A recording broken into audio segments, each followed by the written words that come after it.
נוצרה לי הגדרה שקוראים לה טרנסג'נדר, ושזאת מי שאני. ומאותו רגע, מבחינתי הכל השתנה.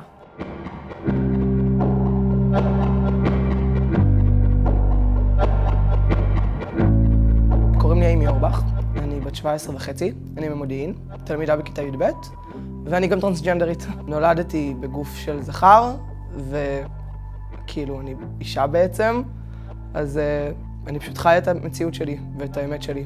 אם נצביע על גיל, אז גיל 6, כשהבנתי את החלוקת תפקידי מגדר, כלומר בנים פה ובנות שם, הבנתי שהמקום שלי הוא לא עם הבנים.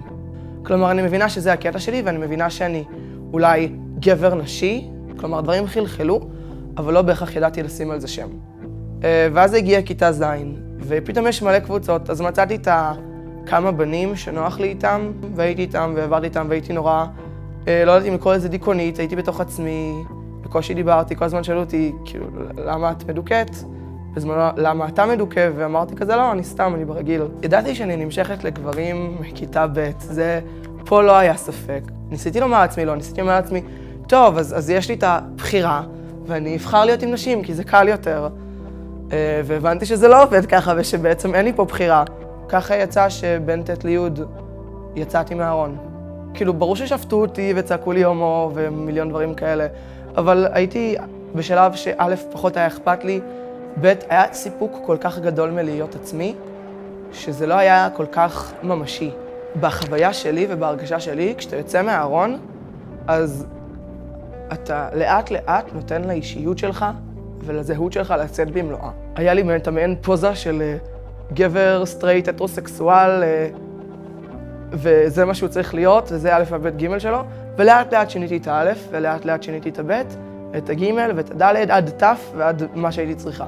עברתי גם בית ספר בכיתה י', לבית ספר נורא פרו-להט"בי ומקבל ומכיל, וגם היה טרנס שכבה מעלינו ומלא הומואים ולסביות. פשוט הייתי מי שאני, והבית ספר תמך וחיבק וקיבל, וגם הצוות נורא דאג לי. ועוברת שנה, ואני לאט לאט מתבשלת יותר בזהות המגדרית שלי. ואני מגיעה לאזור סוף כיתה י', ואני כזה, אוקיי, יש לי שם להגדרה שלי. אני לא גבר, מזל טוב.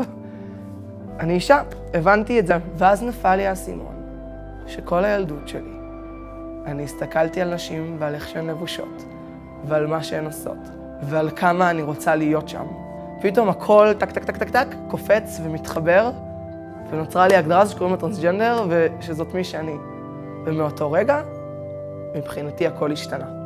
ידעתי שאני יודעת מי אני, ושיש לי שם, ושיש לי מקום בעולם הזה, ושיש עוד אנשים כמוני, ושאני לא לבד. ואז התחיל המסע של לספר לחברים ולהורים. הלכתי הביתה ותפסתי את אבא שלי לשיחה.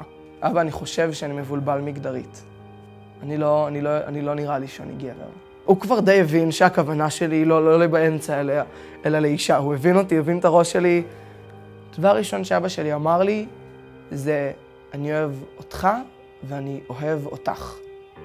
ולא משנה מה נצטרך לעבור בדרך, או כמה קשה יהיה לנו, את תהי מאושרת. לקבל את המשפט הזה מאבא שלי, זה הדבר הכי מדהים שיכולתי לקבל. הם לא אומרים לי, בסדר, תעשי מה שבא לך, הם איתי והם עוזרים לי. הם הפכו את זה מתהליך יחיד לתהליך משפחתי גם. תוך כדי הגעתי לקבוצה של איגי במודיעין. אני באמת זוכרת את הפעולה הראשונה שלי. הייתי מחוץ לארון והכל, אבל עדיין הייתי קצת בסטרס. קצת כזה, לאן אני נכנסת.